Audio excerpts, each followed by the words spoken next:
Hey, if you've been watching both of my channels over the past several years, then you know I've had many guests from my movie reviews and reaction videos. One of my favorite and strongest guests has been my cousin Allie. She's been a great co-host and a longtime supporter of both channels. Recently, she has started a true crime podcast on Spotify titled Probation Behavior, along with a good friend of hers, Abby. To return the favor and show support, I recommend heading over to Spotify and giving them a listen. They cover a lot of ground, and despite the gruesome nature of the stories, are very pleasant and easy to get into as they dissect these past crimes. They also have a Patreon, so if you like what they have to say and want to give a little extra support, you know where to go. Hope you enjoy.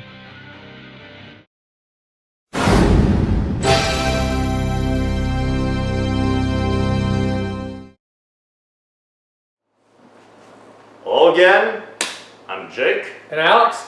And welcome back. We're continuing our year of Star Trek, Big 60, and we've gone into a few reactions covering Atop the Fourth Wall, the comic book review show hosted by Lewis Lovhaug, aka Linkara, and he's done a lot of Star Trek. He's a self-declared Star Trek nerd, knowing a lot of stuff that probably even you don't know about. And he's covered comic adaptations of all the different shows, because it'd be shocked if they didn't do that with Star Trek. Okay. And one of his Star Trek comic reviews that he's done recently, only in the past 2 years, that I really liked, was his review of Star Trek TNG Mirror Broken, a comic that shows a mirror universe version of The Next Generation. You told me earlier you're not that familiar with the mirror universe. No, stories. I wasn't. No. Well, just to sum it up, the mirror universe, introduced in the original series, is where Kirk and the others, and later in Deep Space Nine, the people of Star Trek are transported to a parallel universe where the Federation is evil. And this it was only the original series, Deep Space Nine, and Enterprise so far that I've seen. I haven't kept up with the more recent shows, but this comic shows what it would be like if the Next Gen was in the mirror universe. And it's a fun review. This is his first time seeing it. Yep. So it's still technically a reaction. It's an intriguing concept. I think you'll have some fun with this. Yeah. Already? Yeah, let's get to it. Let's do it.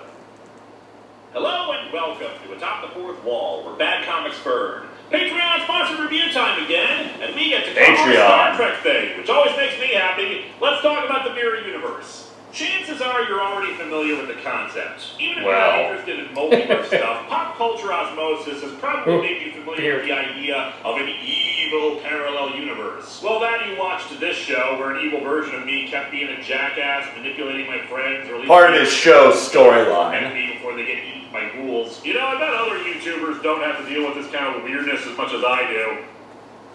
Maybe VTubers. Point is, the evil mirror universe, where the good guys are bad guys. While the idea of an evil parallel universe probably predates Star Trek, it's what made the idea popular. In the episode Mirror Mirror, a transporter accident sent Kirk, McCoy, Scotty, and Uhura into this mirror universe. Love the outfits. Also swapping their clothes too, because shut up. The peaceful Federation was now a brutal empire. You could advance in rank by assassinating a superior officer. Crewmen carried personal agonizer devices to torture you if you failed, and inflicting conquest and terror were the watchwords. Also, Spock had a beard, which is the thing that a lot of parodies took away from this. In the end, our heroes returned home, but before they did, Kirk encouraged the Mirror Universe Spock that their empire was doomed to failure, as is the case of all empires. Revolt, revolution, etc. against oppression. As such, he encouraged him to bring about a positive change now, with the help of an instant kill device his mirror counterpart had in his quarters. Nothing quite says peace and reform as much as a magic button that makes people disappear. The mirror universe will be revisited throughout a lot of Trek.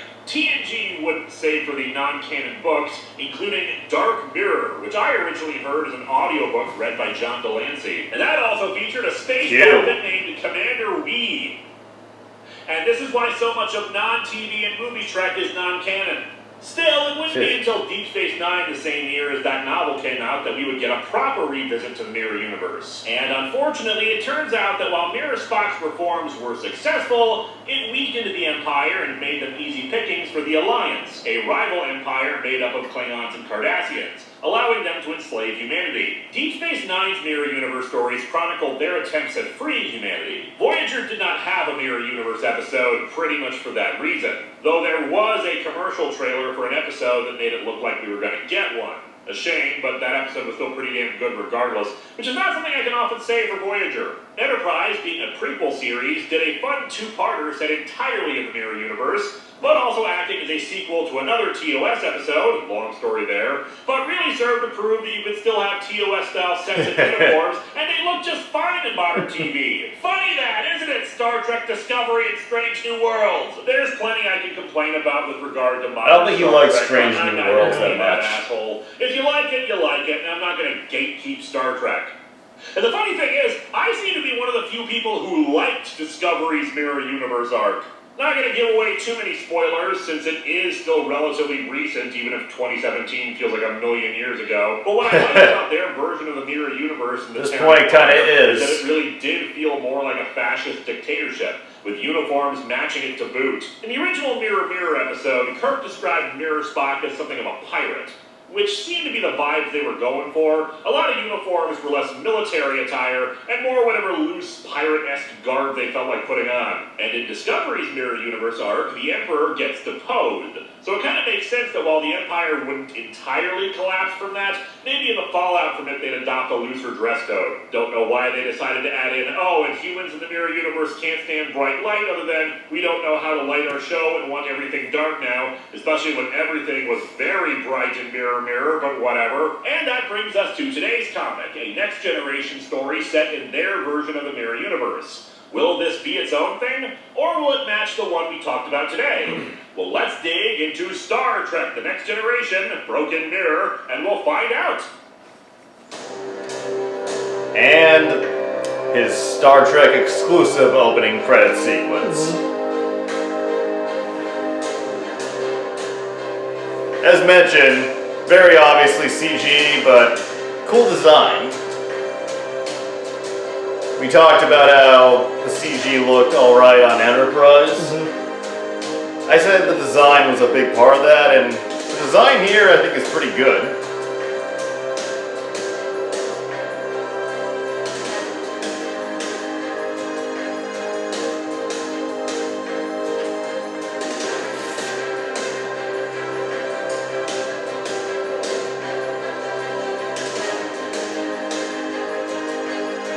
That's his wife, Vega. Okay.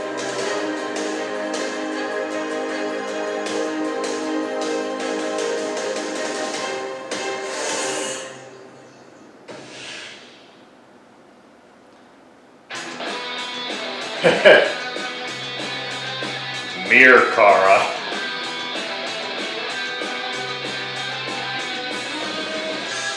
My scans come from a trade collecting not only this, but some follow-up miniseries to it. The patron actually originally requested the whole thing, and I accepted, not seeing the page count for this omnibus. They agreed to trim it down to just this one. Point is, not looking at the covers. Mirror Broken begins with a 12-page prologue. Look at those arms. This, since, like Enterprise's In a Mirror Darkly, this takes place entirely within the Mirror Universe. We're introduced to the Mirror Universe version of Reginald Barclay, a recurring character on TNG and Voyager, played by the talented Dwight Schultz, who was very socially awkward, nervous, but brilliant and friendly when he was able to work through his anxieties. He is serving aboard the ISS Stargazer, along with most of our known TNG crew. This ship should have been retired years ago, but the collapse of the Terran Empire and the destruction of most of our fleet made that impossible. This is what happens when you tie most of your equity into old starships. Is there even a collector's market out there for these things? Now, this is an issue that I just have to kind of get over to accept the premise of the story. While details were a bit sketchy, the impression I got from the description of what happened to the Terran Empire with Spock's reforms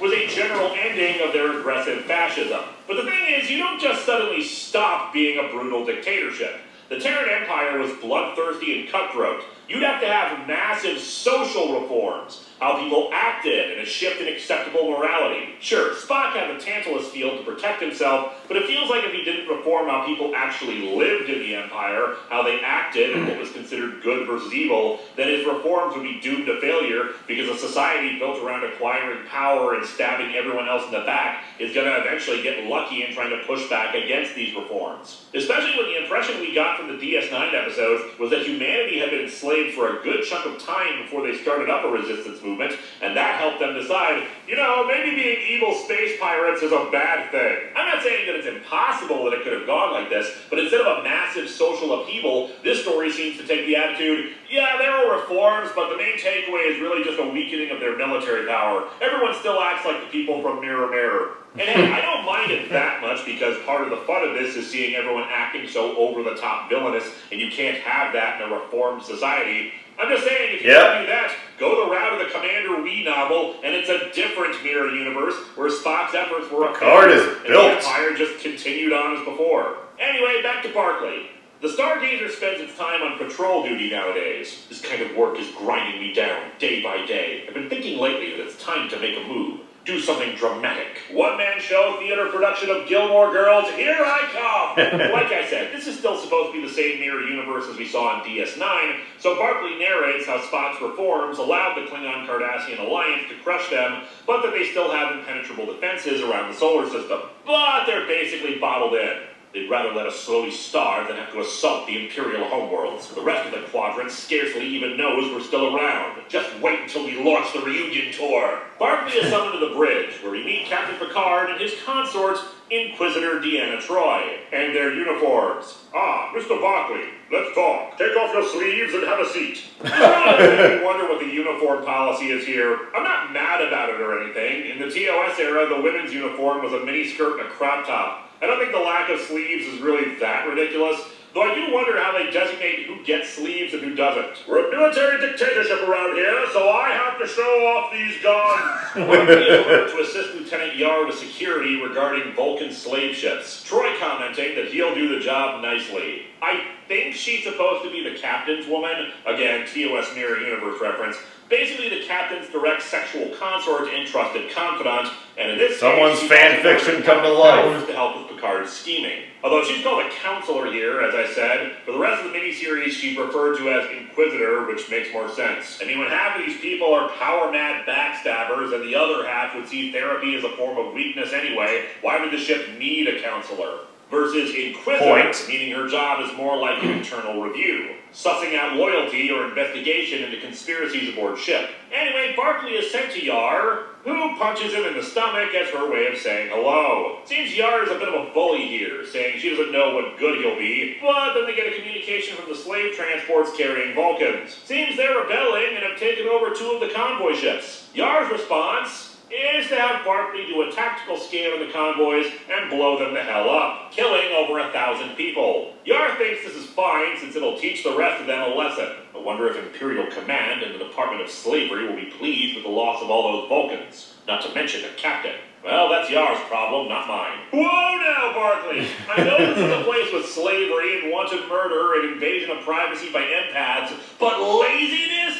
Now that's one evil too far. Someone tries to assassinate Barclay. Apparently he's high enough on the totem pole to warrant it, but the assassin gets taken down by Commander Data, who has a Borg arm. Yeah, the Borg arm thing is explained in another story, though the implication from that is that they don't know who the Borg are, though Data was able to use their tech to his advantage. Data is science officer and Picard's pet android, and he orders security to put the assassin into the agony booth. Kinky. Another staple of the Mirror Universe, wherein subjects are put in and subjected to constant pain, sometimes for hours on end, while leaving them alive. Data admits that he didn't save Barclay out of any sentimentality or anything, just the 2 were in his way, and stunning the assassin was the fastest way to end this. Plus, Barclay's higher rank made him more valuable. This prologue is really just a general introduction to how things work here, so we get some backstory about Data, but more speculation than anything else, like his motivation and goals, whether he wants to be more human or be better than human to show his superiority. It's definitely a cool idea, emotionless but lacking the ethics that normal Data possesses, yet loyal to Picard. Yar is given a medal for what she did, and Barclay realizes after the ceremony that this is his best chance to take action,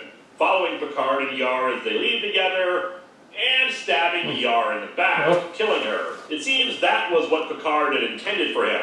recognizing that killing all those slaves in a pointless show of muscle was wasteful. And the implication seems to be that Yar had made their last first officer disappear, so her ambitions needed to be curbed. As for you, I appear to be in the market for a new chief of security, and I think you'd be happy to leave engineering. I presume you accept my proposition? I expect you to begin lifting weights to improve those muscles. If you do, I won't have flabby biceps on my bridge. Barkley accepts, leading us into the miniseries. That was Lewis's real cat. That gives the brief backstory of the Mirror Universe and main universe Kirk's intervention in it. Under Spock's logical command, the Empire entered an age of reform, enacting peaceful initiatives, disarmament, diplomacy, compromise, pants for female officers. But Spock's enlightened empire was no match for the Klingon-Cardassian alliance, which overran the Empire, destroyed its fleet, and drove it cowering back to Earth, with rumors spreading throughout the Alpha Quadrant of the Empire's final demise. Tacky commemorative coins about the Empire's demise soon flooded the market, but the rumors are untrue.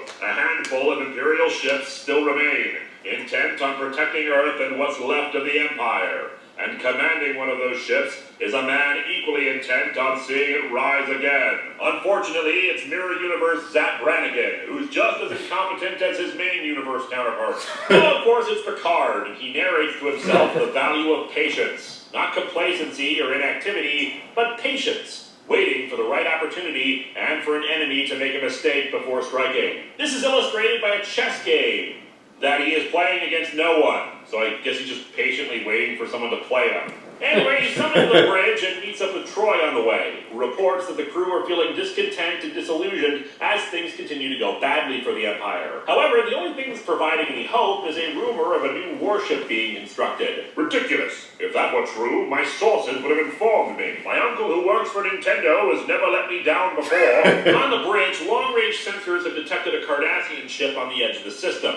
Based on the readings, it looks like a damaged reconnaissance vessel and nothing to look like a trap, so they decide to try capturing it. In the ensuing fight, they manage to disable it, but also elect to kill the crew by disabling life support and destroying the shuttle hatch to vent everyone out, keeping only 2 alive as prisoners. They soon take the ship in tow back to the Utopia Planitia shipyards. On the way, Picard spots Data testing a cutting beam attachment for his arm. Picard thinks that Data needs to be embracing a greater destiny for himself more than just tinkering around with new arm attachments. But Captain, think of the action figure customization. Data and Barkley go out to lunch, where they spot some of the crew fighting and stabbing each other out of one person's belief in the new warship. After the two break up the fight, they arrive at the shipyard. They talk to the quartermaster, who scoffs at this being that big a deal since the ship isn't in great shape and they only have 2 prisoners, but they'll still get some credits and commendations for it regardless. While annoyed, Picard says that he's not surprised by this. That's how things are throughout the Imperial Command and bureaucracy these days. There's no appreciation for action. It's all romantic comedies nowadays. I got so desperate last week, I almost put on a Steven Seagal movie. Picard says that the Empire's resources strained to the brink. Never that desperate. Change their thinking, Earth is doomed. Going to have to start making our own new opportunities. Mr. Barkley, prepare the bake sale. Data decides to make some new opportunities for themselves by punching a hole in a wall and plugging himself into a computer terminal. Of course. There may be hope for you yet. Admittedly, I'm pretty sure that's just a payphone, but hey, gotta start somewhere. Later, we learn what Data was accessing. The classified information on the new Galaxy-class project, the Empire's new weapon. The ship is very real, and the first of its kind, the Enterprise, is nearly ready for launch. The visuals you see on the screen actually make it look like their version of the Galaxy-class resembles the Galaxy-class refit, or Galaxy X-class, from the alternate future in the series finale of TNG, with a third nacelle, little go-faster fins on the underside, and a big up-yours phaser cannon under the saucer. Don't know why in this reality it's like that, other than it's got more weapons, but still. They don't know where it is, but they do have the personnel files, and it seems Geordi is one of the engineers designing it, and it was once on the Stargazer. Mirror Geordi's visor looks like futuristic sunglasses. Oh, brother. And unfortunately, his disability means that his higher-ups don't treat him with any respect, even when he detects a potentially fatal defect in the engine core. Picard and Data meet with him, and he's all too happy to sign on with Picard's plan, though he has his demands. I want to be chief engineer, and I want the largest share of any profits after yours, Captain. Also, I want Evil Reading Rainbow renewed. That's the show where I tell kids about horrible books made by bigots. Picard agrees and takes them to where the ship is located. It's covered with a cloaking net. Took months to acquire and adapt the 6 Klingon cloaking devices they needed to make this work. Okay, this is another continuity error, but it's an understandable one because even the show itself screwed this up. The final Deep Space Nine Mirror Universe episode is called The Emperor's New Cloak, and it's about the Mirror Universe needing a cloaking device from the main universe because they don't have cloaking devices in the Mirror Universe. Except an earlier DS9 Mirror Universe episode showed a bunch of ships decloaking, so... whoops. I don't know. Maybe Mirror Universe... Trek is known for bad continuity.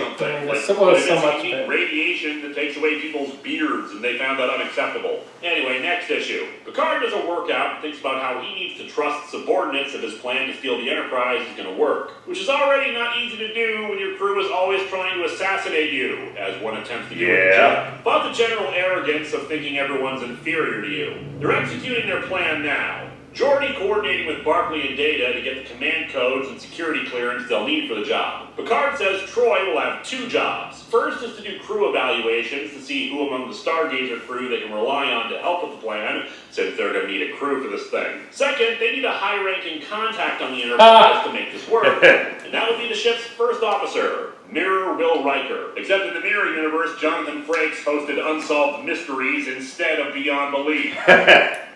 She conducts the interviews and gets about 100 names most likely to be loyal or at least aren't actively hoping to murder Picard, and both she and Picard realize that it's good to be moving on now. There are a lot of disenchanted and frustrated people on the ship, and, people in this universe like to practice their stabbing techniques as a general hobby. Picard points out that Geordi is the linchpin in all this. If he doesn't come through, the entire plan is screwed. And indeed, Geordi is working on his side of things, recruiting Leia Brahms to the cause. Leah Brahms was a guest character on 2 episodes of TNG whom Geordi fell for. Well, technically he fell for her hologram first to be kind of iffy subplot in an episode. Basically the equivalent of falling in love with an AI chatbot skinned in a really realistic VTuber model. Anyway, he convinces her to see her knock out, or possibly kill, hard to say sometimes with this universe, a guy who was actually apparently a fan of hers who was being helpful in order to gain access to the command systems. Maybe the Mirror Universe isn't so much evil as much as it is just jerky. He gets it back and forth between Data and Barclay, who are kind of forming an offbeat friendship. I dig it. Barclay probably not so much, since he points out it was very unusual for Data to just hack into that console like he did. I decided it was time to show some initiative. What did that feel like? It felt like being alive. My true calling was to be the embodiment of the meme hacker voice I'm in. Picard meets with Riker at a bar, Troy having apparently lured him there. He makes Riker the offer to help them take the Enterprise. Captain Edward Jellicoe was given command of the ship, and Riker is no fan of him in either universe. Jellicoe was an interesting, if irritating character for the 2-parter he was in. He wasn't necessarily a bad captain or wrong in his methods, it's just his methods were different and they very much clashed with Riker. Mind you, I know it doesn't count, but I also know Jellicoe from the New Frontier books, where he got kicked upstairs to an admiral's desk and continued to be an utter douchebag to the captain in that series. Long story. Anyway, Riker initially refuses. He certainly plans to assassinate Jellicoe eventually, but Picard is an unknown to him. Devil you know and all that. This leads to a multi-page bar crawl where finally Riker decides to get on board, ending issue 2. So why don't you tell me about this plan of yours? Let me get you something. What are you drinking? Whatever was in that bottle you hit me with, I guess. Jellicoe soon takes command of the Enterprise for her launch day, taking time out of the christening speech to order an officer be hauled off for having his tunic improperly pressed. I have told you time and time again, we will do things the right way on this ship, and there will be no tolerance for anything less. I mean, are we even still an evil empire if you're not doing your ironing correctly? Before heading to the bridge, Jellicoe stops by sickbay to meet Dr. Crusher, whose only requirement for joining up was that Wesley could accompany her. She states that he has special needs that she needs to monitor as part of her ongoing research, but after Jellicoe implies he might meet with an accident and leaves, Wesley speaks normally. We'll later learn that, like the main universe, he's actually genius. It's just here he hides it. Anyway, the ship launches, leaving the cloaking field. Back on board the Stargazer, they plan some more. confirming that the Enterprise only has a skeleton crew of 200 for the launch, which is also their best time to initiate the plan because they only have about 150 for their attack. If they waited, the ship would have a full complement of 1,000 Marines and support staff ready to kick their asses. What's more, Jellicoe's hard-ass attitude has rubbed a lot of people on board the ship the wrong way, and thus many will be ready to switch sides when they see the opportunity. They're also ready to disable the Stargazer after they beam over so it can't pose a threat. And I'm glad they're disabling and not destroying. It'd be really easy to be super evil and eliminate the ship entirely from the equation, but if the Empire is truly in as bad a shape as they say, it'd be a waste of needed resources. And thus the plan commences, the invasion force in the Stargazer shuttle bay, which has been converted to a massive transporter pad. I have put my trust in you. That is no easy thing. Quite frankly, I found most of you generally incompetent at best, a danger to yourself and others at worst. Also, none of you are as attractive as I am, which I find strangely disconcerting. But I do so because I am confident that we share a common goal, the supremacy of the Terran Empire. And that supremacy can't be merely given or found. It must be taken. Admittedly, they are also the Terran Empire, so logically this should be a stalemate. Torn from the grasp of the unworthy of it. I think we're worthy of this prize, and with it, we can take back the stars. We lost the stars to our ex-wife in the divorce, and damn it, we're going to get them back. They're beamed over to the Enterprise shuttle bay, Picard meeting Leia Brahms as she hands over a data pad with computer access. One thing that's neat about this Picard is that he truly is not all about brute force, and we see that demonstrated by how he greets her in a friendly manner. He's not rude or condescending, just, I've heard about you, but no time for pleasantries. Nero Picard is evil in the same way that pretty much everyone around here is, but instead of just trying to be needlessly brutish about it, he instills loyalty by making people around him aspire to be better than they are and showing confidence in them. But not in a way that makes it seem like he's soft and vulnerable. He's more like a football coach who knows how to motivate his players. It's a refreshing take on a Mirror Universe character because most of the time the defaults are stupidly evil, evilly stupid, incredibly horny, or so insane that they're hallucinating an alternate version of themselves that they are jealous of.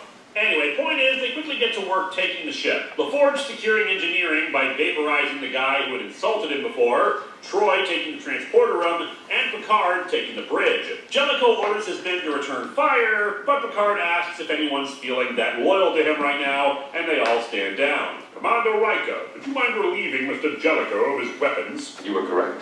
It's fact. Jellicoe is sent to the bridge and takes their new recruits to Troy to ensure they're actually loyal and not planning to bust Jellicoe out. Speaking of loyalty, Data and Barclay talk to Riker briefly and tell him, hey, you might be riding high right now and think you can take the ship from Picard, and that would be a very stupid thing to try because we like Picard and we would act accordingly against you. Of all the things I've ever expected from you, the last would be loyalty. What the hell kind of android are you? I am still discovering that for myself, Commander Riker. Test me, and we will both find out together. Riker will take it as a threat, but Data was actually trying to flirt with him. Picard goes down to see Dr. Crusher, wanting her to stay on as their chief medical officer, but she's not on good terms with him. Not only because of his little traitorous action, but she suspects that Picard was responsible for her husband's death. Still, Picard reassures her that they have a better shot of saving the Empire in his hands. And he also knows about Wesley being a genius. Wesley drops the act and encourages his mom to sign on. I've been running the numbers. As soon as it became clear that Captain Picard had control of the ship, I backscanned the comm badges of all his crew and pulled their service records, particularly his command crew. The profit margins and their missions, their psychological profiles, their specialties and skill sets. Statistics don't lie, Mom. This is the most qualified, potentially dangerous crew I've ever seen. Far better than any ship you've ever served on. If anyone has the chance to make the ship matter against the Klingons and the Cardassians, it's them. Also, Jellicoe is planning on ordering you to cut my magnificent hairdo, and I cannot abide that. Picard doesn't care. Jellicoe is brought to the shuttle bay for execution. Kind of surprised by this. I would have thought he'd keep Jellicoe alive until the Empire eventually approved of the mutiny. A similar thing happened in the Enterprise Mirror Universe episode. Mirror Captain Archer, as stupid and insane as he was, knew that he could just execute his superior without due cause. But nope, Jellicoe rants and raves that he won't get away with this. That somebody's gonna stab him in the back, and then he gets shot out into space.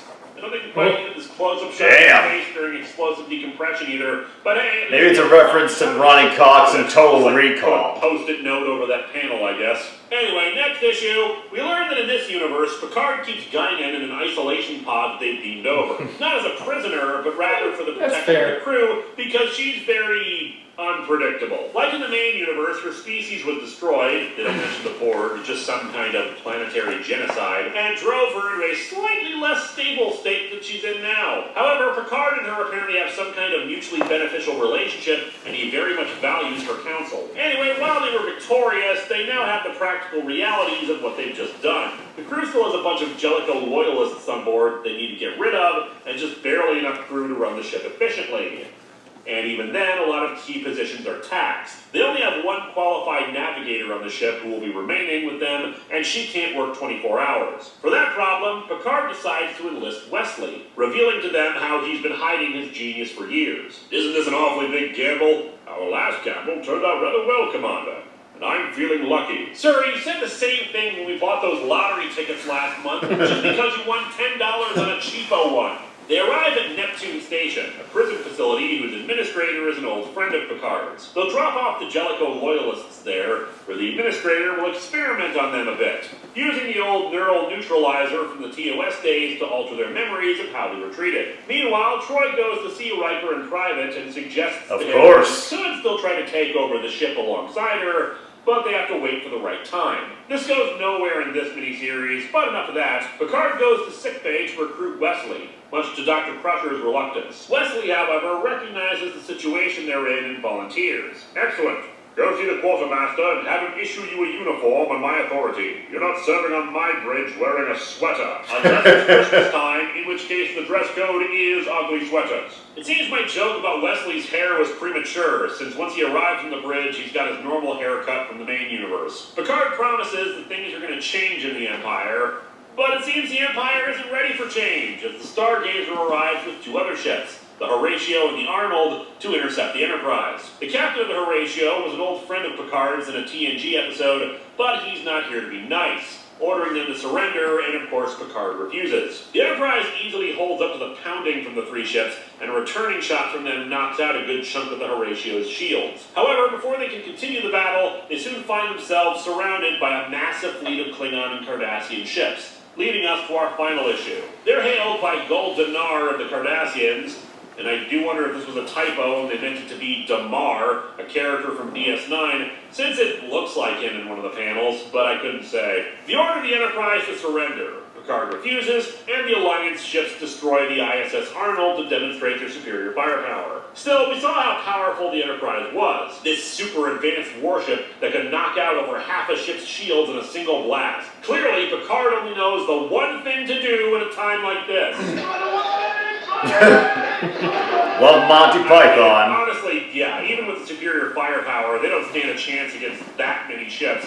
So the three Imperial vessels warp away, the Alliance in hot pursuit. Guinan, in the meantime, has woken up and just ran through the ship to get to the bridge and speak to Picard. She, Picard, Dr. Crusher, and Troy go into the ready room.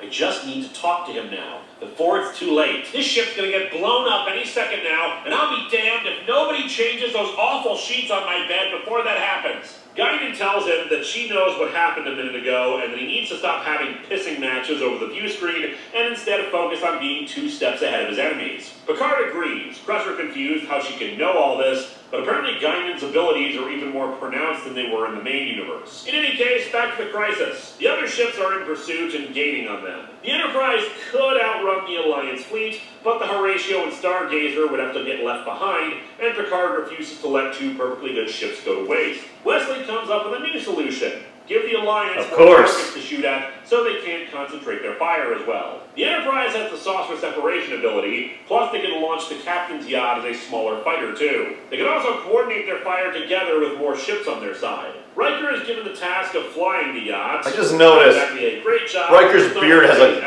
beads at the bottom. Has more of a risk of getting shot down, especially since he needs to run interference. Still, he's the best pilot they've got, and Riker is willing to see it as a challenge. Honestly, kinda shocked he eventually agreed to it. Feels like general paranoia about Picard getting rid of a potential assassin would win out. The battle begins, and Picard begins his strategy. Not just the multi-ship fighting, but sends a message towards Imperial Command frequency, bluffing that they're going to try using an experimental weapon to blow up the Alliance ships. While the Cardassians don't buy it at first, they do see a tiny ship flying right at them, and that gives them pause. Also, minor nitpick, but the captain's yacht here looks like the one from Star Trek Insurrection, and that design only makes sense for coming out of the underside of a Sovereign-class starship. I'm pretty sure the Galaxy-class's captain Getting a bit nitpicky, Lou. was like a little round ship that also fit the underside of the saucer. Anyway, the next part of Picard's plan is essentially the Picard maneuver, something he did in the main universe aboard the Stargazer. They go to high warp towards their target, and they move faster than the sensor data can arrive at the enemy ship, making it look like they're in two places at once for a moment. In this case, Picard has them go to high warp from full stop several times, and each time they do, they fire their weapons, hitting them all around in only a few seconds. The plan works, destroying a good chunk of ships, or at least damaging them to the point of forcing the enemy fleet to withdraw. That's right, run! Run like the cowards you are! And he just did. Doom. Run back to your masters and tell them! You tell them we're coming for them! Your days are over! You hear me? Over! You tell them I'm coming! And hell's coming! Tombstone. Mind you, even if they hadn't run, 3 more Imperial starships arrive, headed by Admiral Quinn from another 2 episodes of TNG. The captain of the Horatio enters the conversation and points out that Picard could have absconded with the Enterprise and left the other 2 ships to die, but instead worked with them to win the day. And because of that, clearly I should be given command of the Enterprise, because I'm so good at this that Picard risked his life to save mine. But nah, Quinn notes that despite what happened with Picard's little mutiny here, they just scored a real victory against the Alliance, the first in a long time. And as such, they offer Picard a pardon for him and the crew, plus a Pardons battlefield exist in this transfer. universe? The alternative is to be a fugitive and eventually brought down, so Picard accepts. And so our comic ends with our bridge crew celebrating in the conference room. Picard pointing out that he did his little trick once before, but it's only thanks to the Enterprise's third nacelle that they were able to accomplish multiple jumps like that. Data notices that Barclay seems concerned. Not concerned, Data, just uncertain. I mean, it wasn't so long ago that the only thing I wanted was to murder Picard. That was in another issue outside of the main miniseries, so I don't think that counts. I wanted it so bad I could taste it. And now, how many people in this room have felt the same way? And how long did this possibly last? Only for as long as IDW can hold the license. This comic is fine and fun. I've already mentioned the minor continuity issues I found with it, but really it's just fun to see how this crew zigs where the original zagged. Using Barclay as replacement security chief after Tasha died was a good move. Worf is in the mirror universe, but as the emperor of the Klingon Cardassian Alliance, so it makes sense he wouldn't be here. I like how Picard's leadership style still works well in the mirror universe. Intelligence and patience, but implemented in a far more nefarious manner. Data's the most fascinating of these, and there is a short story in the collection that shows his backstory, but I decided not to cover it for brevity's sake, simply because he's operating more by curiosity than anything else. I don't know if he even has an ethical program in this version, but if he does, it's skewed towards mostly just following Picard's lead. Since otherwise, I think he might object to some of the stuff that's common in the mirror universe. It's not a particularly deep or thoughtful story, but it's not trying for anything heavy.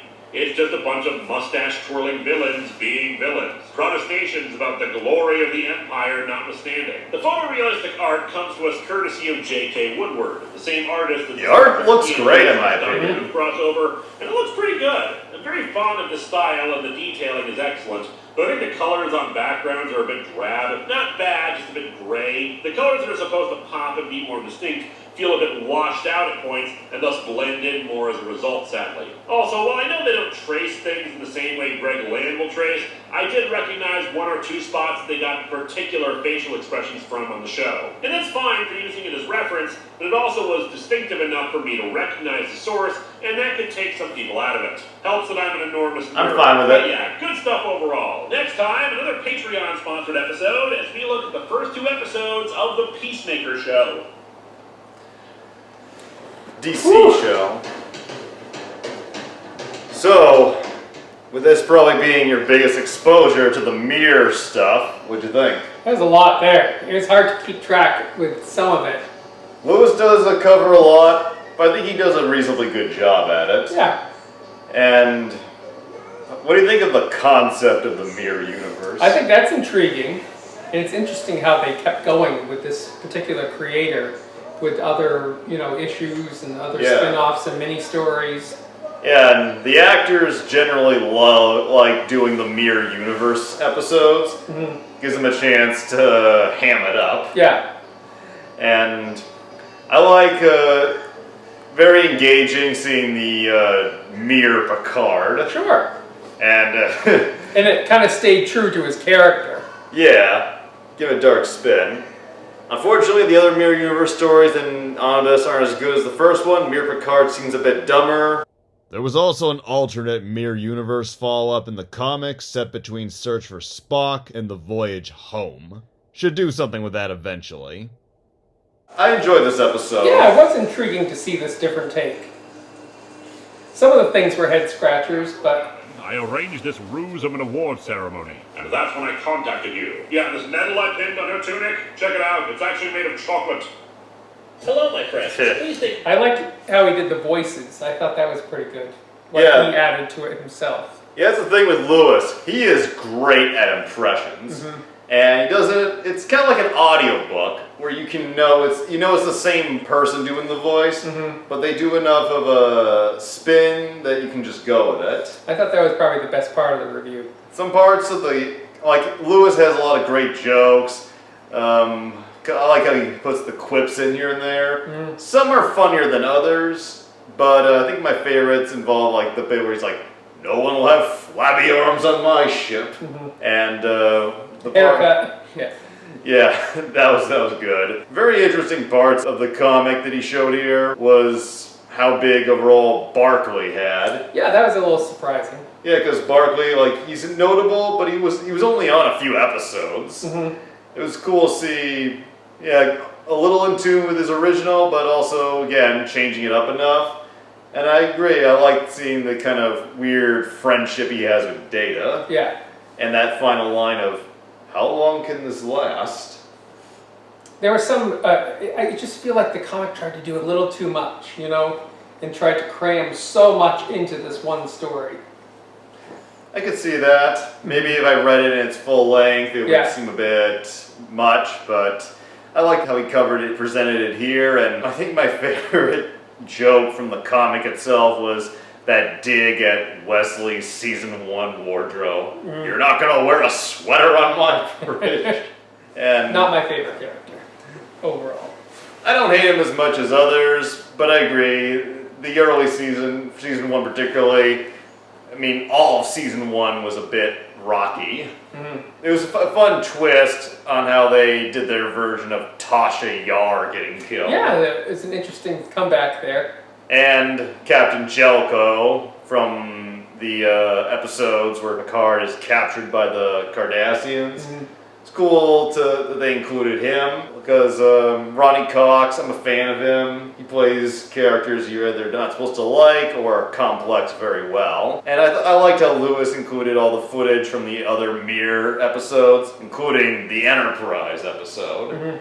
And how he used that directly to explain the universe, Yeah, like how some parts don't make sense in the comic.